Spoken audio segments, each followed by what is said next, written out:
इस टॉपिक का नाम है electric field intensity due to an infinite sheet of charge, और ये हम एक एप्लीकेशन पढ़ रहे हैं गॉसेस लॉ की। देखें, इन्फिनिट शीट ऑफ चार्ज, इससे मुराद क्या है?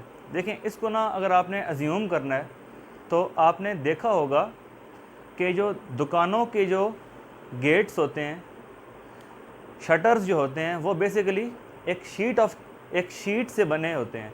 एलुमिनियम शीट या आयरन या स्टील की शीट होती है वो। तो अगर आप वैसी एक शीट अज्यूम कर लें, या उससे भी ज़्यादा आसान आप अज्यूम कर लें कि ये जो बोर्ड है ये एक मेटल की शीट है, और इस मेटल शीट के ऊपर हमने चार्जेस को डिस्पर्स कर दिया है, और जो चार्जेस हैं वो यूनिफॉर्मली हमने इस पूरी शीट के ऊपर डिस्ट्रीब्यूट कर दिए हैं। और हमने बताना है कि उन चार्जेस या उस शीट ऑफ चार्ज की वजह से इलेक्ट्रिक फील्ड इंटेंसिटी वो हम कैसे कैलकुलेट करेंगे। देखें, अगर हमने ना कैलकुलेट करनी है वैल्यू इस ई की, तो हमें एक गॉसियन सरफेस अज्यूम करनी पड़ेगी। बेसिकली ये एक इमेजिनरी सरफेस है, यानी आप ये अज्यूम कर लें कि ये जो शीट ऑफ चार्ज है इसमें से हमने एक पाइप जो है उसको पास कर दिया, यानी ये एक शीट है और शीट में से ये पाइप पास कर रहा है। इस पाइप की जो शेप है ये यूनिफॉर्म है। बेसिकली क्या है कि ये एक इमेजिनरी सरफेस है जिसे हम नाम दे दिया गॉसियन सरफेस का, और इस शीट ऑफ चार्ज के ऊपर इवनली चार्जेस हमने डिस्ट्रीब्यूट कर दिए। तो ओवरऑल हमने बताना है कि इस शीट ऑफ चार्ज की वजह से ई की वैल्यू क्या होगी। बेसिकली देखें, जब पाइप पास करेगा इस शीट में से, तो इस शीट से एक ख़ास फिक्स्ड डिस्टेंस के ऊपर हम 2 पॉइंट्स अज्यूम कर सकते हैं कि उन पॉइंट्स के ऊपर वैल्यू क्या होगी इलेक्ट्रिक फील्ड इंटेंसिटी की। यानी अगर ये सेंटर ऑफ शीट है, इससे ये एक पॉइंट हमने ले लिया और हमने ये पॉइंट ले लिया, इसे हम क्या देते हैं पॉइंट P, इसे हम क्या देते हैं पॉइंट P डैश। तो इन पॉइंट्स के ऊपर वैल्यू हमने फाइंड आउट करनी है इलेक्ट्रिक फील्ड इंटेंसिटी की। हम क्या करेंगे, देखें, फार्मूला ऑफ फ्लक्स क्या था, 1/ε टाइम्स टोटल चार्ज। अब क्योंकि ये शीट है, शीट का एक ख़ास एरिया भी है, इस शीट के ऊपर चार्जेस डिस्पर्स्ड भी हैं, तो हम एक फैक्टर इंट्रोड्यूस करते हैं जिसे हम नाम दिया सिग्मा। और सिग्मा क्या चीज़ है, सरफेस चार्ज डेंसिटी, यानी इस इन्फिनिट शीट ऑफ चार्ज के पर मीटर स्क्वायर एरिया के ऊपर कितना चार्ज डिस्पर्स्ड है। Sigma is equal to Q/A। इसे हम कहेंगे कि सरफेस चार्ज डेंसिटी। इससे हम Q की वैल्यू कैलकुलेट कर लेते हैं। ये हो जाएगा हमारे पास सिग्मा टाइम्स A। अब हमने क्या किया, हमने सिंपली वैल्यू पुट की इस Q की,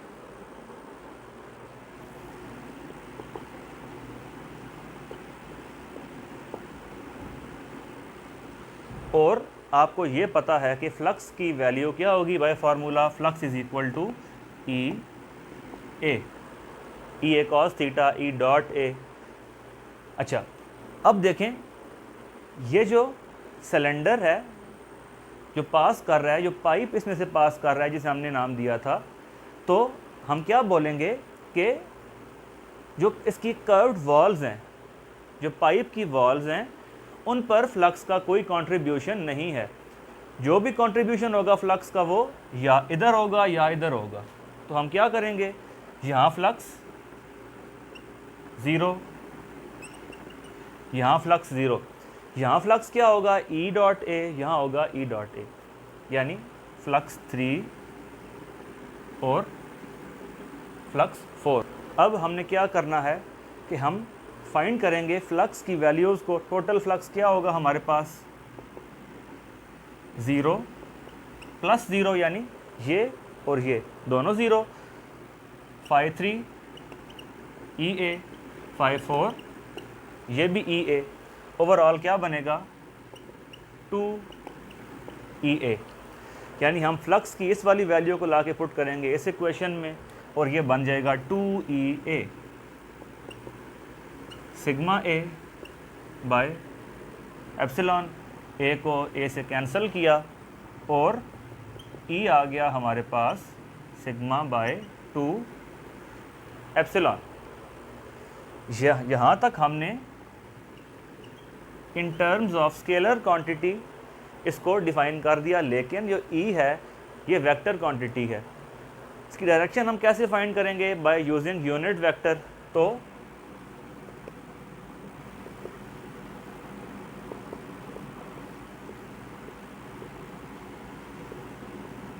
और अब हमने electric field intensity due to an infinite sheet of charge का मैथमेटिकल रिलेशनशिप डिराइव कर लिया है। सिंपली इसमें 2-3 चीज़ें मेन थी। एक ये फैक्टर सिग्मा या सरफेस चार्ज डेंसिटी का, और एक ये चीज़ हम कह सकते हैं कि हमने इसको रिप्रेजेंट किया in terms of a vector quantity. Simply इसमें था क्या कि there was no contribution of flux from those curved walls of cylinder, और हमने इन दोनों पॉइंट्स के ऊपर फ्लक्स की वैल्यू एज्यूम की। हमने टोटल फ्लक्स फाइंड आउट किया, हमने यहाँ ला के पुट किया, हमें इसकी टोटल वैल्यू ई की हमने फाइंड आउट कर ली। तो ये फार्मूला होगा E due to an infinite sheet of charge. अब इसके बाद जो अगला टॉपिक है वो हम सेम क्वांटिटी फाइंड आउट करेंगे, लेकिन for 2 oppositely charged metal plates.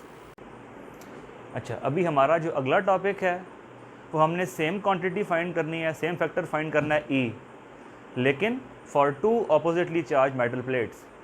देखें, आप ये अज्यूम कर लें कि 2 वॉल्स हैं, वॉल की ये साइड और वॉल की ऑपोजिट साइड, और इसकी ना एक साइड पे, एक वॉल पे एसी वो भी कनेक्टेड है।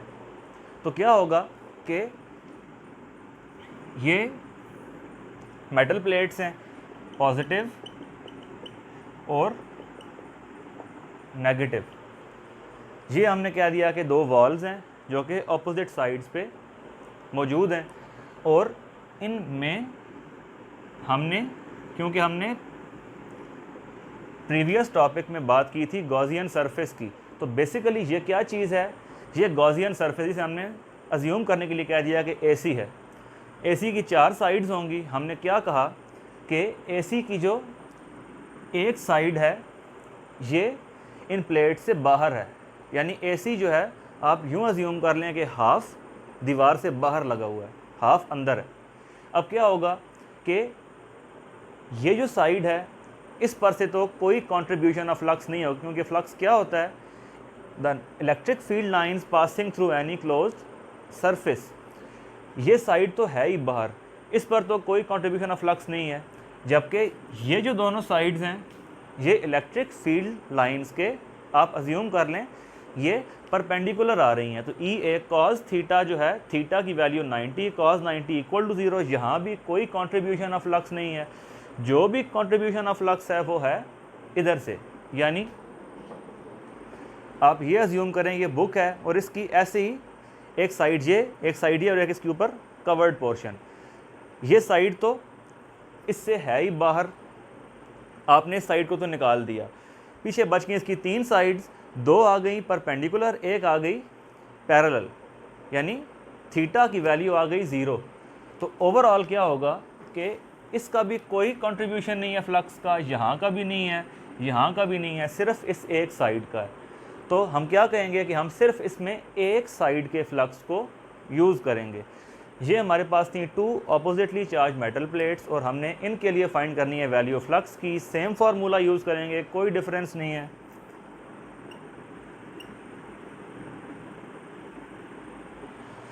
हम सेम फैक्टर यूज़ करेंगे Q के लिए, सिग्मा। सिग्मा को हमने क्या नाम दिया था, surface charge density. Q is equal to sigma times A। हम इस वैल्यू को पुट करेंगे उस इक्वेशन में लेके जाके, सेम प्रीवियस मेथड है। अब यहाँ आती है बारी कंट्रीब्यूशन ऑफ फ्लक्स की, जिसके बारे में हमने जिक्र पहले कर दिया है। इसका भी कोई कंट्रीब्यूशन नहीं, इसका भी नहीं, इसका भी कोई नहीं, सिर्फ इस एक साइड का फ्लक्स होगा जिसे हमने नाम दे देना है EA, और हम इसके फ्लक्स को यहाँ पुट कर देंगे EA is equal to sigma A by epsilon A को ए से कैंसिल किया, ई की वैल्यू आ गई सिग्मा बाय एप्सिलॉन।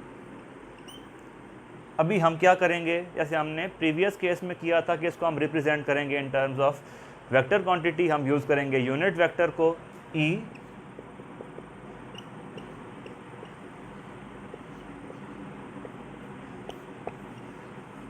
और हमने इसके लिए भी ई की वैल्यू को फाइंड आउट कर लिया।